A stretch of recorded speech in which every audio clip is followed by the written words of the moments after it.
This will be the first year I ever took the time to do this, but I really want that pre-calc trophy. So here's how to do pretty much everything on the last year's pre-calc challenge exam, the contest anyways, in a calculator. So if you're in my pre-calc class, you know full well there's an I button. I think most of you would do this. I'm not sure why this is a challenge question. I think the guy is thinking you're actually going to figure out how to do that to the fourth power, but there's the answer.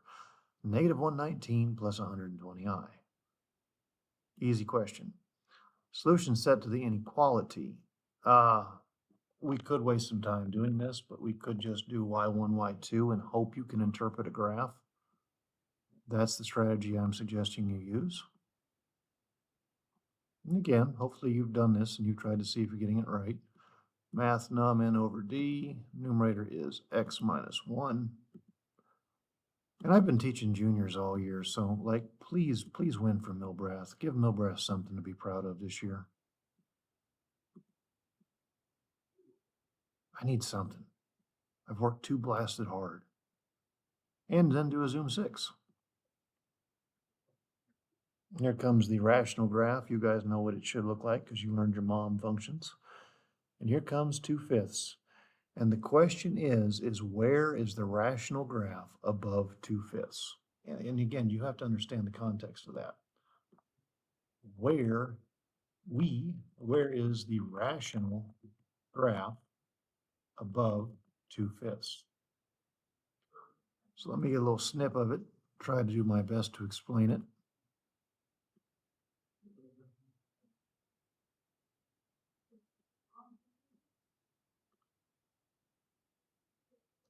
I understand a lot of kids struggle reading graphs. But anyways, this is the rational graph, and it's above that line 2/5 there. And from here on, as you move right. So it's got two answers. Looks like from about -2 to negative infinity, which would be part of that one. But then I also see this right-hand side, which is probably happening close to 3. And that's got equality. See that equality symbol? 3 to infinity. Most of you guys know how to write intervals, so I think you'll be all right on that. What is the domain of the function f of x is the arctangent of x? And man, it would be really, really cool if you memorize this, but I don't think that you have. So therefore, I guess what you can do is you can plug some buttons in.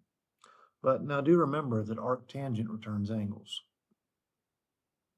The output of arctan is an angle in quadrants 1 and 2. That's output. That's range. All right? That's why this choice exists here. They're hoping a kid has memorized something. But now what can you input into tangent? So the tangent ratio is opposite over adjacent. It could be something like 1,000 over 12. It could be 10,000 over 12. It doesn't have any boundaries. It literally has no boundaries. The correct answer is D. And the reason I say it's D is because if you were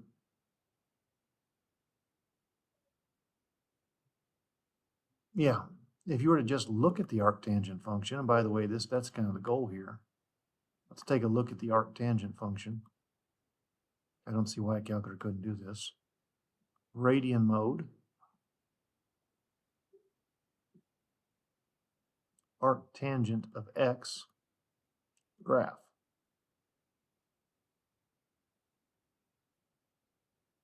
Hadn't seen any asymptotes. Kind of a funny looking function. Perfect symmetry. It doesn't care. It does not care.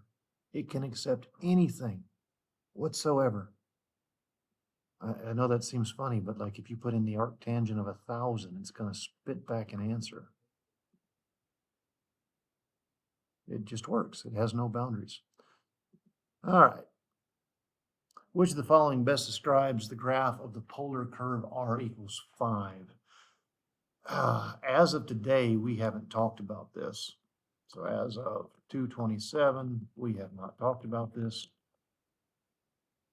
Surely we will by the time you get to this contest. But anyways, if you don't remember it from class, you go to mode, you scroll down to this line right here, and you put your calculator in polar mode. And then you quit out. And then you go to y equals and you see new things. And we're just going to let this be 5. Polar equations need to be looked at with a square zoom. It's the only chance your calculator has drawing it. And bam, we have a effing circle. It's a circle.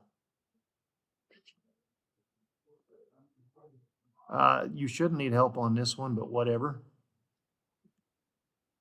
We're going to go to second matrix.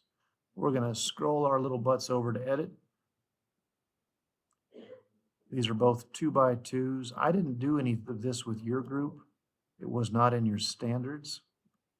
It is in the current group of junior standards, but it wasn't in last year's standards.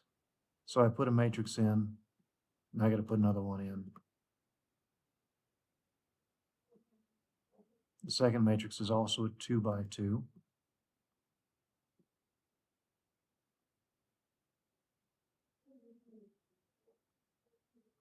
Quit out. Second matrix A. Second matrix. I think they want A times B. I need to check that. Yeah, they want AB. Order matters. And there we go. There's the answer. Choice B. What is the y-intercept of the line containing the following points? You know what we're going to do on that. Like, you know, this isn't really a calculator problem. I don't think a calculator can do it with only 2 points. You know what? Just for sheets and giggles, I said sheets and giggles. Let's go to stat. I think it's going to take 3 points. Edit. Should take 3 points. The x values are -1 and 5. And the y values are 3 and 4. I'd actually be really insulted if you did this, but whatever. So I've got my information in there. Stat, calc, linear regression, calculate. My God, it did it. I thought it would take 3 points. It didn't. Be cool if I could convert those to fractions. Yeah, that's what I thought. Anyways, I remember seeing let me run back through that. Stat, calc, linear regression.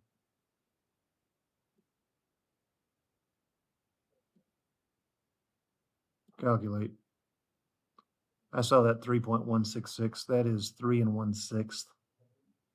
Pretty sure that's 3 1/6, which would be 19/6. There you go. 7th degree polynomial has at most how many extrema? Extrema in a polynomial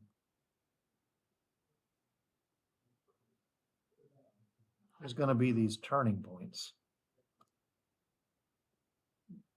This one had 3 extrema. These are your extrema. At least they should be. I'll check against the key on this one if I'm thinking right. But anyways, the extrema should be the number of turning points. And you had a little theorem that said that turning points is equal to the degree of the polynomial minus 1.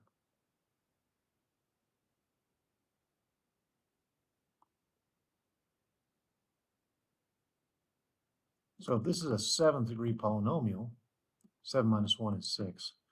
And I'm going to check the key on that one because they could be talking about something else. I don't think they are, but they could be. So give me just a minute. Find the key for this thing. I just printed it all out. Should have had it ready. Not there.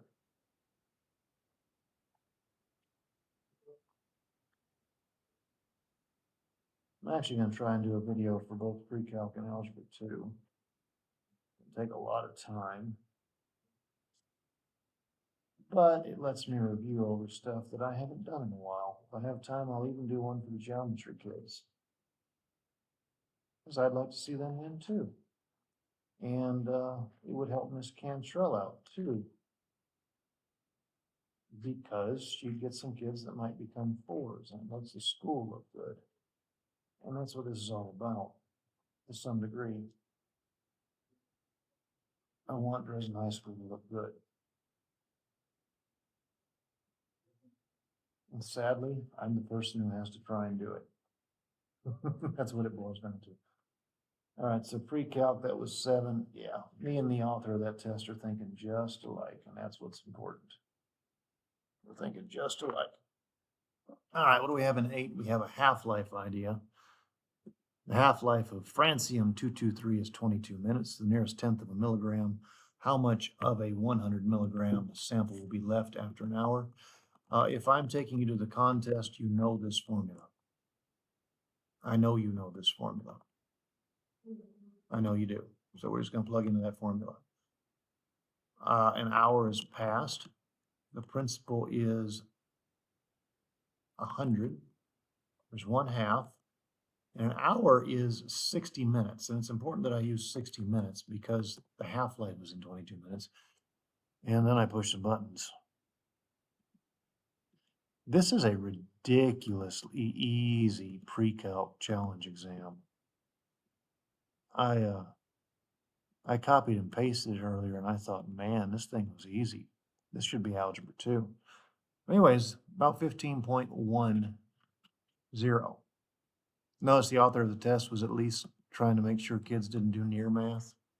He's just trying to see if they knew the half-life formula. What is the remainder if we divide by x minus 2? Now, here's a shortcut to this one. You would be very tempted to do remainder theorem. You would be. You'd be extremely tempted to do remainder theorem, but you don't have to. So, and here's the idea.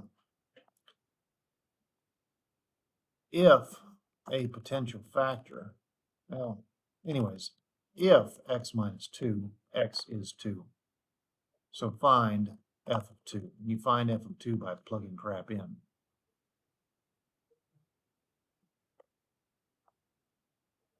Last year, I more or less made y'all do lots and lots of synthetic division because a lot of kids will forget about remainder theorem because, you know, why not? Anyways, what do we have there? 2 to the 4th is 16, and I just don't feel like going to calculator. Plus 12 minus 10 plus 1. That's going to be 28, 18, 19 is the correct answer. And I don't know why I said remainder division. Synthetic division is what you'd be tempted to do. And you know what, by the way, because kids are going to forget. And I pushed the crap out of synthetic division last year. I may as well do synthetic division. It's such an easy thing to do. Put a 2 out front. Your coefficients are 1, 0, 3, -5, 1. That's probably why they put that there. Because the author of the test is thinking kids are going to do synthetic division, they're going to forget their 0, and they're going to get some other answer. But you drop. 1 times 2 is 2, 2 times 2 is 4, 3 and 4 make 7, 2 times 7 is 14. -5 and 14 is what? 9, 18, 19. Either way you do it, remainder is 19. Bam, done. What's the solution of this thing? You know, what they're hoping you'll do is you'll do 2 to the 2x minus 5 equals 2 cubed to the x minus 1. And you might be able to do this quicker. 2x minus 5 must be equal to 3x minus 3. So x has to equal -2. y1, y2. All right, y1, y2. I'm not going to waste time on that. The master code on a burglar alarm consists of 5 digits 0 through 9. How many different codes are possible if consecutive digits in the code may not be identical? Consecutive means next. Like consecutive numbers are 1, 2, 3, 4, 5. They're literally the next number. all right? So what they're saying is the next number cannot be identical. This is a basic probability problem that just requires you to put 2 and 2 together.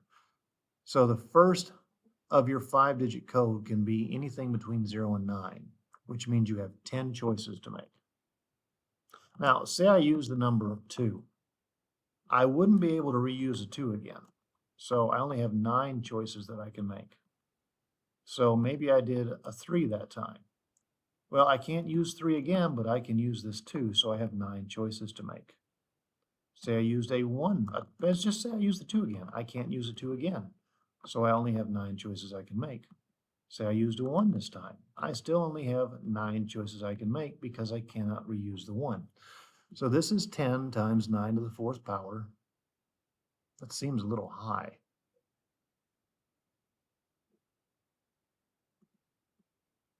It does seem high.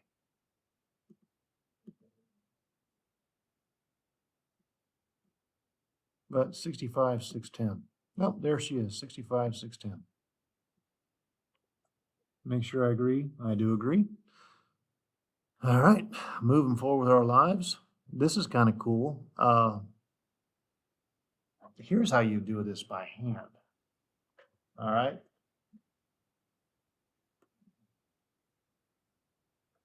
By hand, you have an x and a y.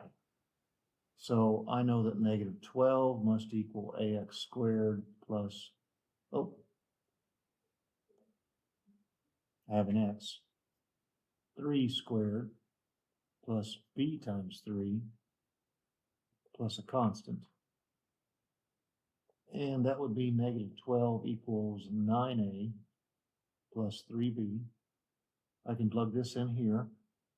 3 equals a times a negative 3 squared plus b times a negative 3 plus a constant. Oh, I forgot my constant there, plus a constant.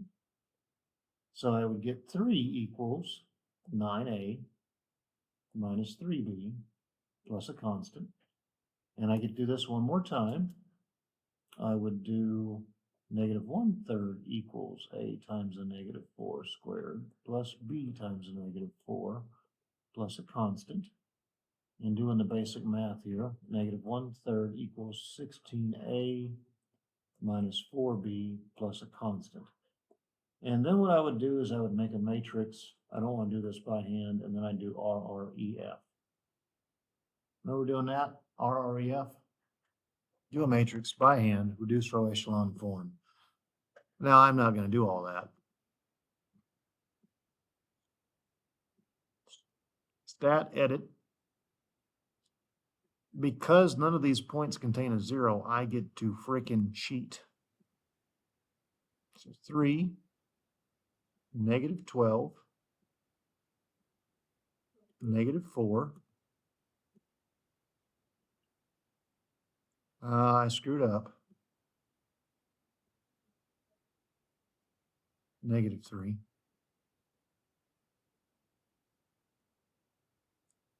The y coordinates are negative 12, 3, negative 1/3. Anyways, stat, calc, it wants a quadratic. That was ax squared plus bx plus c. Quadratic regression. Calculate. What do they want? They want the value of a plus b plus c. So I've got negative 0.833, negative 2.5, and 3. A negative 8.33 should be negative 5/6. Let me snip that real quick. That's one of the things they bank on. Like, even if a kid can't use technology, like, do they have any number sense? Number sense is a big deal. But anyways, if I wrote this out, I'd have negative 5/6, and you're more than capable of figuring out the fraction, plus negative 5/2 plus 3. And again, I'm not going to waste time here teaching you how to add fractions. Negative 5/6 minus 5/2 plus 3. Math, oh, it's negative 1/3. I don't even need to use math answer frac on that one. 12. 13 was the solution of the following linear system. Now, I did do this with your class. You are going to do RREF. You are going to use a matrix. I know I did that with your class. So second matrix, scroll over to edit. That is a 3 by 4. The x's go in column 1, the y's in column 2, the z's in column 3s, and the constants in the fourth column.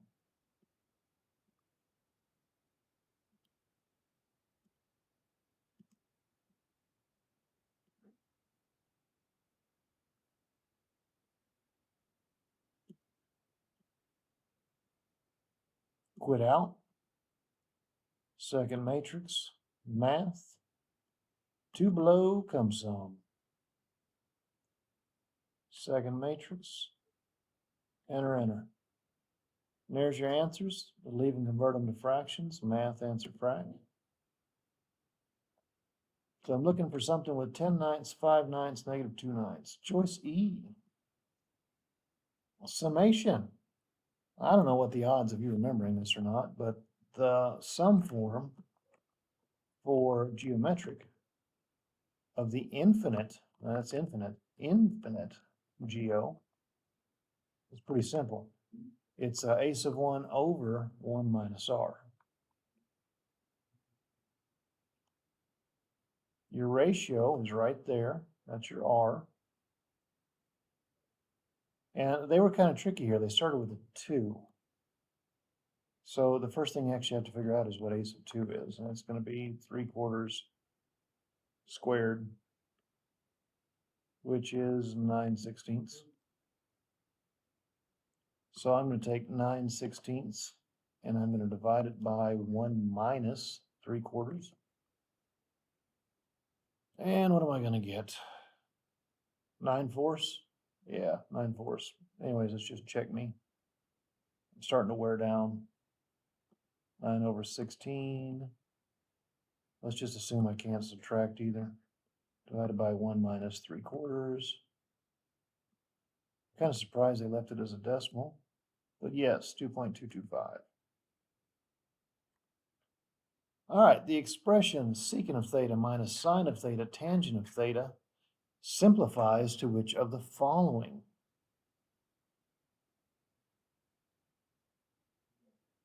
So let's do this 2 ways. One way we'll cheat. Do it by hand first. Secant's 1 over cosine. You're taking away sine times sine over cosine, which gives you 1 minus cosine minus sine squared theta over cosine. Oh, look, we have the simple one. 1 minus sine squared of theta over cosine. Now, you guys are supposed to know sine squared plus cosine squared is 1. So, cosine squared is 1 minus sine squared.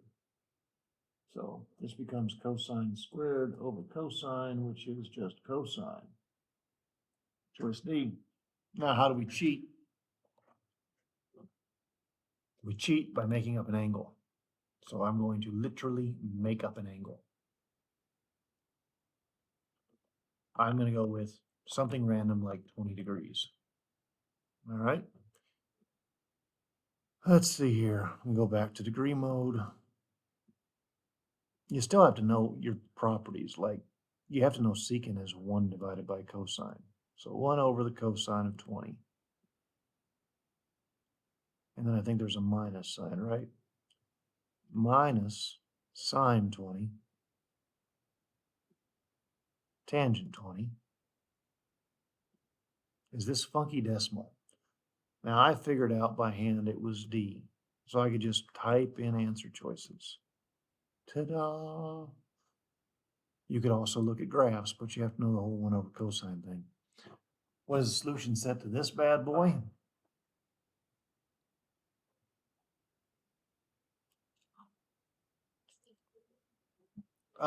Looking at it,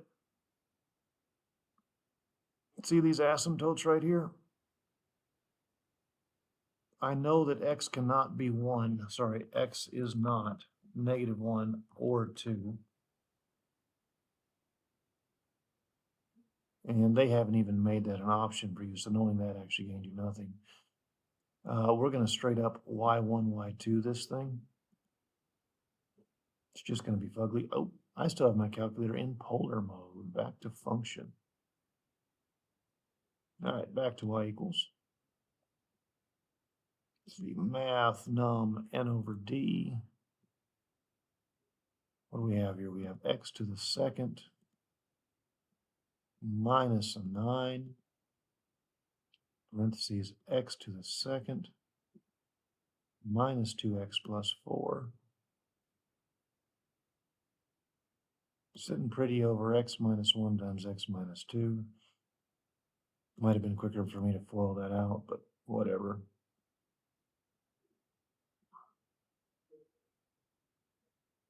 Zoom 6.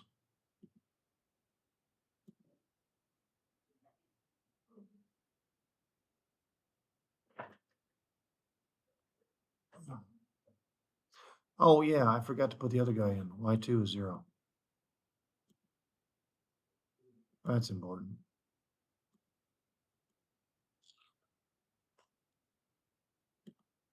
Snippet.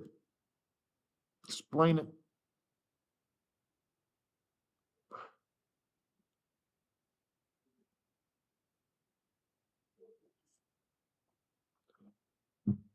Now, what is it actually asking? It's asking where is that curve above 0? That's all it's asking. It's above 0 here. It's above 0 there. That's all it's asking. So from the left of -3 and to the right of +3. That's interesting. That looks to be about 3, doesn't it?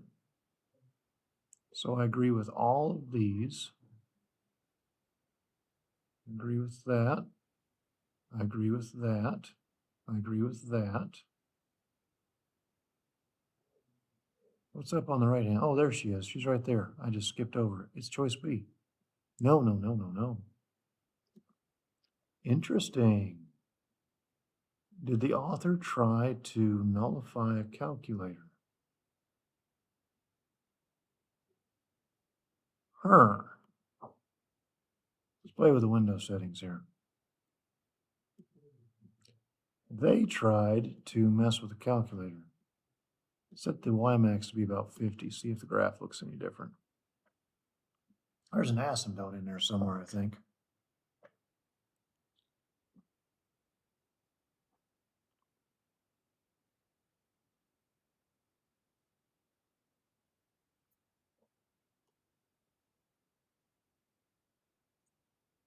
That or I'm just retarded. The graph is not suggesting anything. The graph does not suggest a single one of their answers is right, because the graph is suggesting this and that. I see it here. What's up with this? If you look at your graph, there's nothing there. Nothing at all. So let's go out and do this the old school technique. All right, that's all we'll have to do.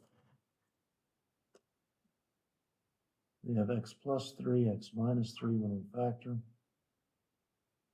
We have x. That doesn't factor.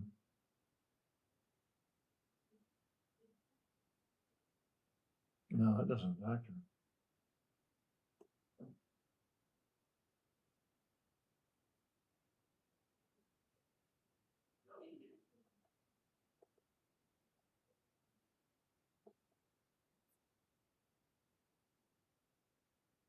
I do want to talk about what I said earlier. X is not -1, nor is x2.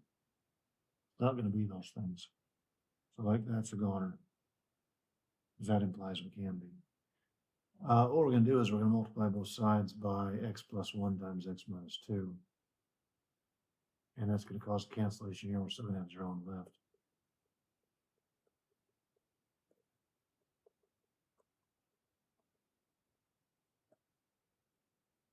And we're going to use zero product property. X is -3, X is 3.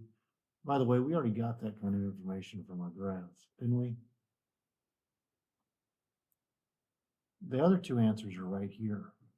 You have the quadratic formula, x equals -b plus or minus square root b squared minus 4 times a, which is 1, times c, which is 4, all over twice a. And we're about to get some imaginary numbers, 2 plus or minus square root of -12 over 2. This is non-real. What does your author say the answer to this question is? 16, pre-calc. They say the correct answer is D. The author says the correct answer is D, and the author of this question is mistaken.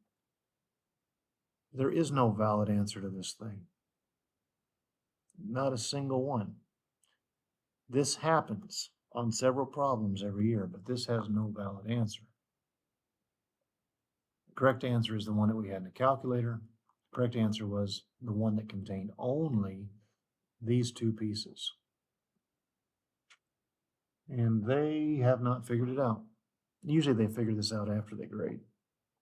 17, the polynomial 2x to the fourth minus 4x cubed plus 11x squared plus 7x plus c has x plus 1 as a factor. What is the value of c? So here's how I do this. If x plus 1 is a factor, then f of -1 is 0. Remember the whole changing sign and stuff? Because this literally says x equals -1. Factors and zeros are synonyms. So I'm going to plug in a -1. And I'm going to do some basic math. Because I can do some basic math. And so can you. If I chose you, you can do this kind of stuff.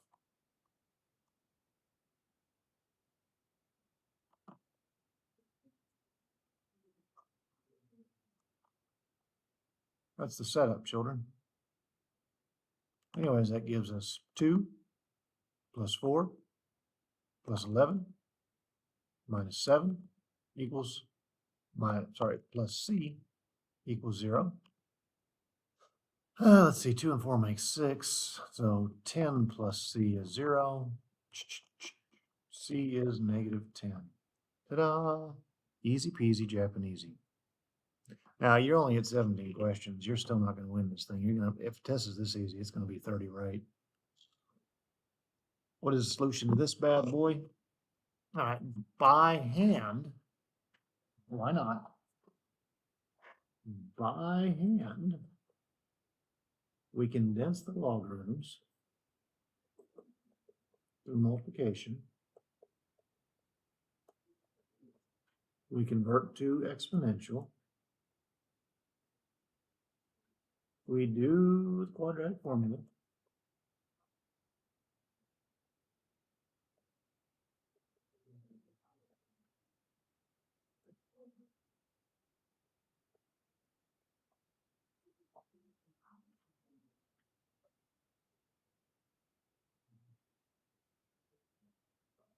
We get -5 plus or minus root of 169, both pieces over 2. Root of 169 is 13. -5 plus or minus 13 over 2.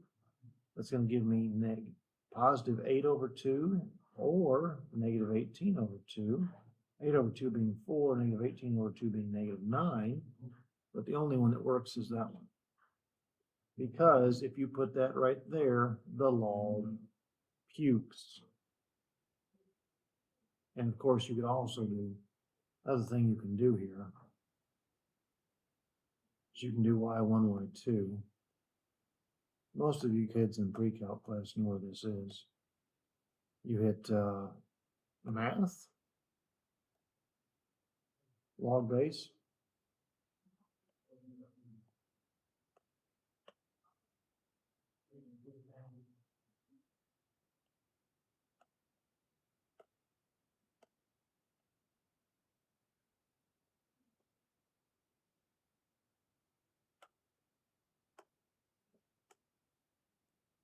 and then 2 and y2. Zoom 6er.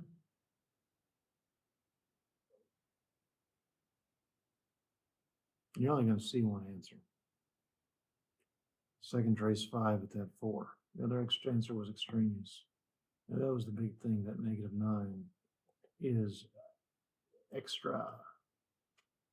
All right, the point 4 pi over 3 in the polar coordinate system corresponds to which point in the Cartesian coordinate system?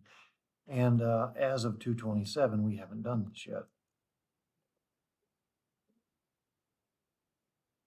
But you do know that the sine of something, I should be using theta. Let me write this out because if I type it, it'll screw up. The sine of something is y over r, and the cosine of something is x over r. Well, here's an angle, and here's your radius. If you manipulate these things, you get that y equals r sines of theta, and that's what the Cartesian, the polar coordinate system uses, and x is r cosines of theta.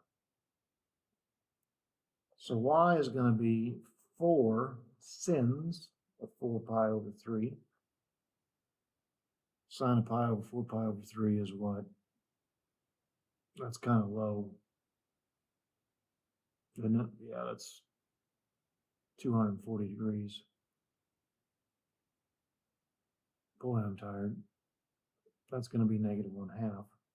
It's 4 times -1/2, which is -2. Right there. Choice D. That's the only one that had -2. Anyways.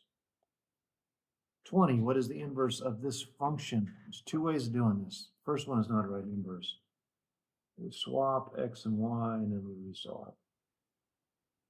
So x equals 2y minus 1 over 3y plus 5. We 3y both sides. 3yx plus 5x equals 2y minus 1. Everything with a y on the left.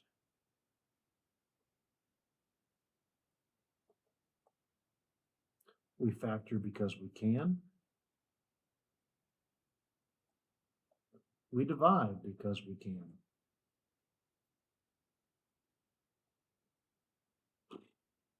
It may try to trick you up a little bit here. This is the right answer.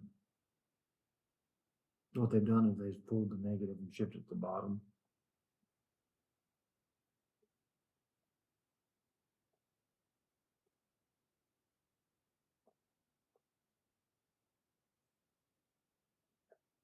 See, that's the right answer. Now, what's the other way you can do this? If you can't write an inverse, you can memorize this.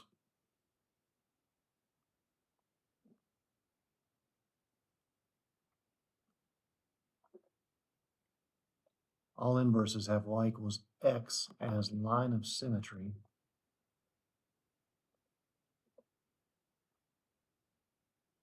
So if I take a look at this graph, and this might be hard to do on a graph. I mean, it might be very hard for a kid to see that. But math, num, n over d, 2x minus 1, 3x plus 5. I just remembered I needed to upload something to YouTube. Y equals x.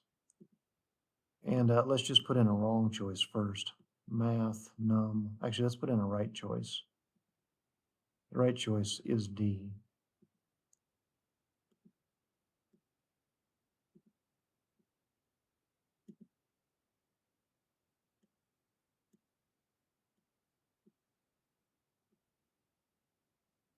Zoom 6. These are rational graphs, so that'd be kind of hard to see symmetry, maybe. There's the original one. Yeah, it's going to be hard to see. Here comes the secondary one. See how it flipped that second part of the curve and it flipped that first part? Maybe you can see it, maybe you can't. The other graphs will not look as pretty. So anyways, there we go. That's half of this exam. That is all the time I have. Hope you enjoyed.